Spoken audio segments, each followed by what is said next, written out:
इस फिल्म की शुरुआत होती है चक को दिखाने से। वो हैरान रह गया ये देखकर कि जिस आलीशान बंगले को मैंने भारी रकम अदा करके खरीदा है उसमें तो बारिश का पानी टपक रहा है। तब उसने फौरन इस चीज की तस्वीर बनाकर प्रॉपर्टी एजेंट को सेंड कर दी और दिल ही दिल में उसे बुरा भला कहने लगा। इसके बाद वो अपनी वाइफ जिसका नाम मारिया था उसके स्टूडियो में गया ये चेक करने कि कहीं वहाँ भी पानी टपक तो नहीं रहा। उसकी वाइफ मारिया एक फैशन डिजाइनर और इस टाइम लाइव सेशन कर रही थी और अपनी डिजाइनिंग का एक्सपीरियंस शेयर कर रही। खुशकिस्मती से उसका स्टूडियो पूरी तरह से सूखा हुआ था। तभी चक की नजर कमरे के कोने में खड़ी पुरानी मॉडलिंग डमी पर गई जिसे उसकी वाइफ इतना ज्यादा पसंद करती थी कि नए बंगले में भी अपने साथ ले आई। इसके बाद वो बंगले के बाहर गया ये चेक करने कि कहीं बाहर भी तो कोई मसला नहीं है। तभी उसका पड़ोसी चक के पास आया। वो इस बात से हैरान था कि आखिरकार ये बंगला भी कैसे गया। उनकी बातचीत के दौरान पड़ोसी ने ये राज खोला कि घर के पुराने मालिक ने इस घर में सुसाइड की थी अपनी जान। ये सुनकर चक पूरी तरह से चौंक गया क्योंकि प्रॉपर्टी एजेंट ने उसे ये जानकारी नहीं दी। फिर वो वापिस आकर लीकेज की तस्वीरें दोबारा देखने लगा। तभी वो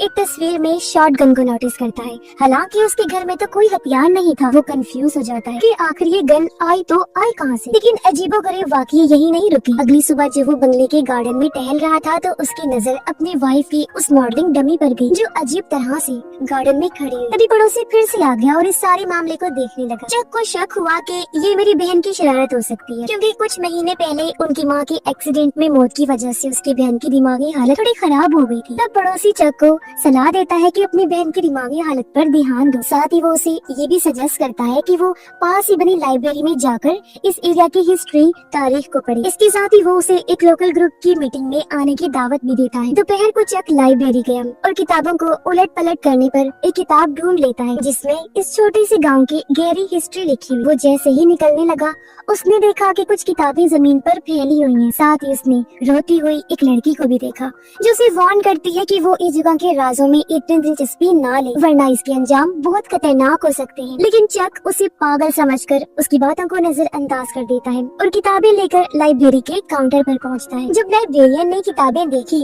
तो उसकी आंखें खुली की खुली रह गई। उसने फौरन चक को वार्न किया कि वो इस खास जगह की खोज ना करे क्योंकि अब तक कोई भी वहाँ तक नहीं पहुँच पाया है। चक बताता है कि मैंने ऐसा कुछ नहीं सोचा, मैं तो बस हिस्ट्री को समझना चाहता हूँ। साथ ही वो रोती हुई लड़की और फर्श पर बिखरी हुई किताबों के बारे में भी बताता है। लाइब्रेरियन अचानक सीरियस हो गया। वो फौरन वहाँ से निकल जाता है।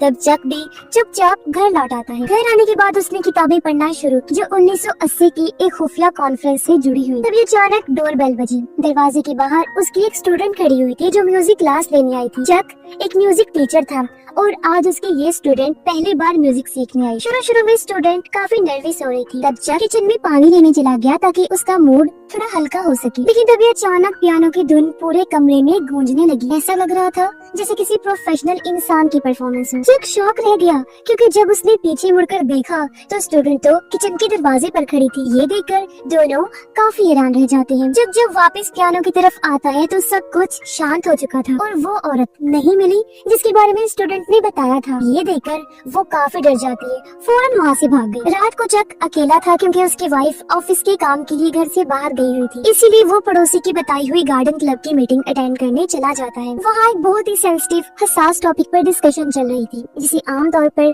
इस गाँव के लोग छूना भी पसंद नहीं करते। मीटिंग में सिर्फ 6 लोग थे। चक नोटिस करता है कि यहाँ लाइब्रेरी में काम करने वाला आदमी भी आया हुआ है। वो लोग एक लड़की जिसका नाम हेलन फोस्टर था उसके बारे में बात कर रही थी जिसने हाल ही में सुसाइड करने की कोशिश की थी। लाइब्रेरियन बताता है कि मुझे ये सब 1980 में होने वाले उस पुराने हादसे की याद दिला रहा है जब एक औरत हेलन ने अपनी जान ली थी। उसकी बेटी को स्कूल में लगातार परेशान किया जा रहा था, कोई उसकी मदद को आगे नहीं आया। तब इस गुस्से और दुख में हेलन ने अपने घर में ही खुद को गोली मार ली। उसके बाद से ही इस गाँव में हर साल एक मिस्टीरियस सुसाइड होती है। लोगों का मानना है कि ये सब हेलन की आत्मा की वजह से हो रहा है। उनका मानना था कि हेलन का घर जिसे अब कोई भी नहीं ढूंढ पा रहा जब तक उसका सच सामने नहीं आ जाता ये मामला थमने वाला नहीं है।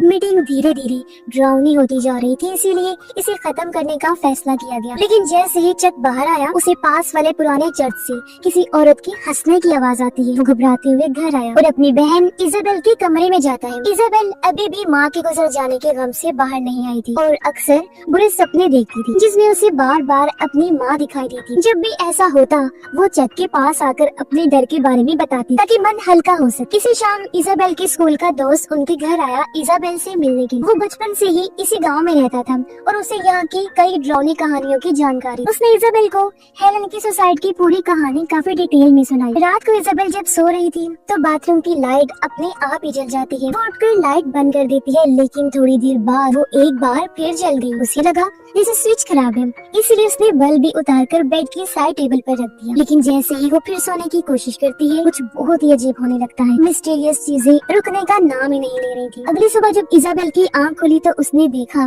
कि बाहर तो सूरज निकल आया है। पहले तो उसे लग रहा था जैसे कोई बुरा सपना था, लेकिन जब उसकी नजर अपने बेड की साइड टेबल पर रखी बल्ब पर पड़ी तो उसे एहसास हुआ कि जो कुछ भी रात को हुआ वो सब हकीकत था। इजाबेल फौरन ये बात अपने दोस्त को बताती है। तभी उसके पास भाई चक का फोन आया, जो इजाबेल को फौरन घर वापस आने को कहता है। जब इजाबेल घर पहुंची तो उसने देखा कि उसकी भाभी मारिया काफी घबराई हुई थी। असल में कुछ टाइम पहले मारिया अपने डिजाइन स्टूडियो में लाइव सेशन कर रही थी। तब कुछ अजीब हुआ, उसके पीछे रखे डमी मॉडल का हाथ अपने आप हिलने लगता है। उसी टाइम उसकी बेस्ट फ्रेंड जो लाइव देख रही थी फौरन उसे कॉल करती है। तो मारिया को लगा कि शायद वो मुझे ब्राइडल ड्रेस के बारे में टोकना चाहती है, इसलिए मारिया वीडियो बनाकर भेज देती है और बताती है कि ड्रेस तो पहले से ही तैयार है। लेकिन जब वो दोबारा कैमरे के सामने बैठी तो हैरान रह गई, क्योंकि डमी मॉडल वहाँ से गायब हो गई थी। उससे पहले ये महसूस नहीं हुआ था कि वो हिल रही है। और तभी उसकी दोस्त ने मैसेज पर मैसेज भेजने शुरू कर दिए कि फौरन कमरे से बाहर निकलो। लेकिन मारिया ने इन बातों को हल्के में लिया और अपना लाइव सेशन जारी रखा। कुछ देर बाद जब वो डमी मॉडल की ड्रेस दिखाने गई, तब जाकर उसने देखा कि वो तो वहाँ पर थी ही नहीं। अचानक पास वाले कमरे से तेज आवाज आई। मारिया पहले सहमी,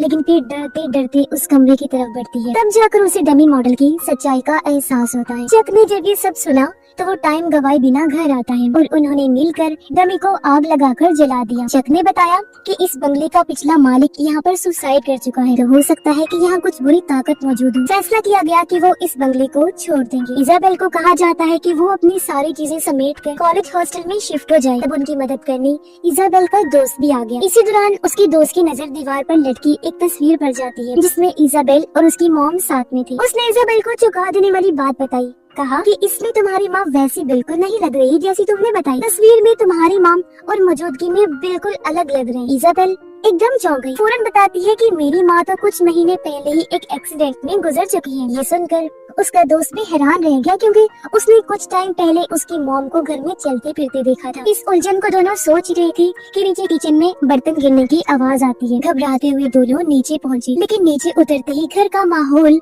जैसे पूरी तरह बदल चुका था। कमरे में ठंड कुछ ज्यादा ही हो गई थी। हवा भी अजीब किसी सिसकियों की तरह चल रही थी। उसका दोस्त ये सब बर्दाश्त नहीं कर पाया और किसी बहाने से बाहर चला जाता है। जैसे ही वो गया, इजाबेल को अपने पीछे से किसी के हल्का सा नाम पुकारने की आवाज आती है। डरते डरते उसने पीछे मुड़कर देखा, लेकिन कुछ नजर नहीं आया।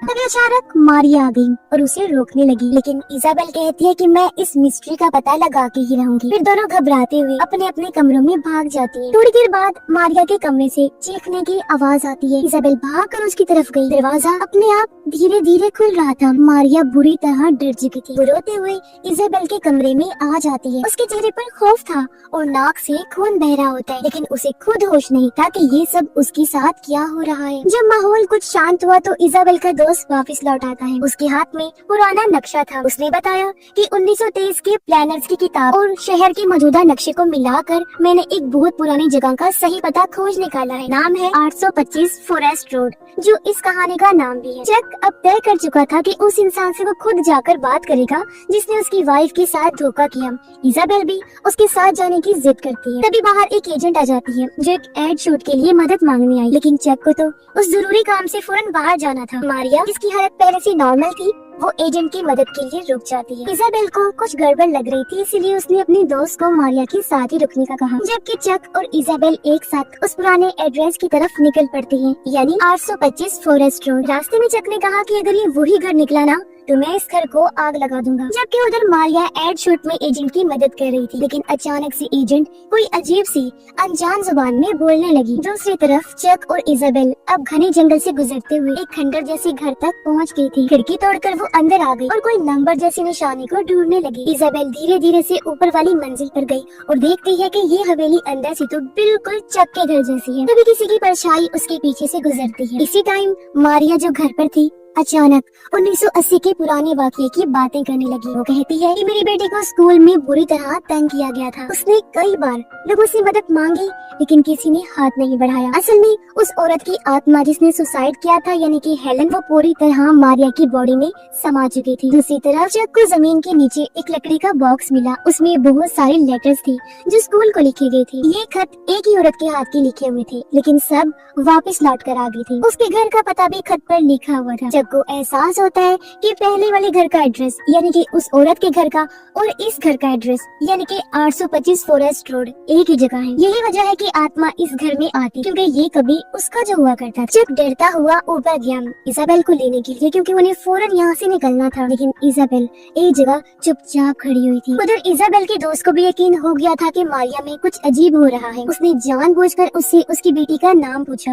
अचानक मारिया जोर से चीखने लगी और पागलों की तरह हंसने लगती है। कुछ लम्हे बाद सब कुछ शांत हो गया। इजाबेल के दोस्त को लगा कि आत्मा जा चुकी है लेकिन उधर इजाबेल की आंखें हैरत से खुली की खुली रह गई। एक इनविजिबल ना नजर आने वाले हाथ ने उसके कंधों को मजबूती से पकड़ लिया था। चक ने ये देखा तो भागकर उसकी तरफ बढ़ा। उसने जल्दी से इजाबेल को बचाने की कोशिश की लेकिन अचानक किसी इनविजिबल ताकत ने दोनों को पुराने कमरे के अंदर खींच लिया। हमें पता चलता है कि उस औरत की आत्मा यानी हेलन की आत्मा ने इजाबेल और चक को भी अपना शिकार बनाकर मार डाला। ऐसा वो टाउन के लोगों से बदला लेने के लिए कर रही क्योंकि उस टाइम टाउन वालों ने ही कोई मदद नहीं की थी। चाहे कोई बेकसूर ही क्यों ना हो, जो कोई भी टाउन में आता है उसकी मौत पक्की होती है। हेलन सबके साथ अलग अलग तरीकों से खेलकर उनकी जान लेती है। ऐसा वो तब तक करती रहेगी जब तक उसकी मिस्ट्री सॉल्व नहीं हो जाती और उसकी आत्मा को सुकून नहीं मिल जाता। और इसी भयानक एंडिंग के साथ ही इस फिल्म की कहानी भी यहीं पर खत्म हो जाती है।